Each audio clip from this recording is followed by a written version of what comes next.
દહેગામ પોલીસે 4.12 લાખની ચાઇના દોરી પકડી કાયદેસરની કાર્યવાહી કરી. ગાંધીનગર જિલ્લાના દહેગામ પોલીસ સ્ટેશનમાં ફરજ બજાવતા પીઆઈની સૂચના અનુસાર ગુનાઓને નાબૂદ કરવા માટે કડક સૂચના આપવામાં આવી હતી. ત્યારે દહેગામ તાલુકાના લક્ષ્મપુરા, કંપા અને કથરાઈના છાપરામાં પોલીસે સીઝન વગરની પ્રતિબંધિત ચાઇના દોરી ઝડપી પાડી છે.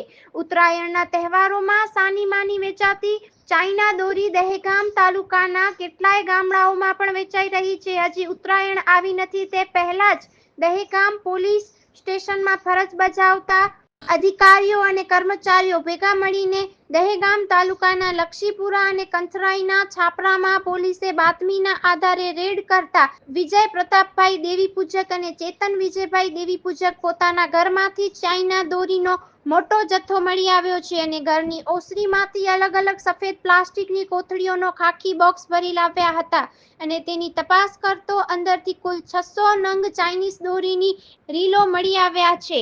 આ મામલે તેની કુલ કિંમત રૂપિયા 2.40 લાખની થાય છે. તેથી દહેગામ પોલીસે આ ઇસમો સામે ગુનો નોંધીને આગળની કાર્યવાહી કરી છે.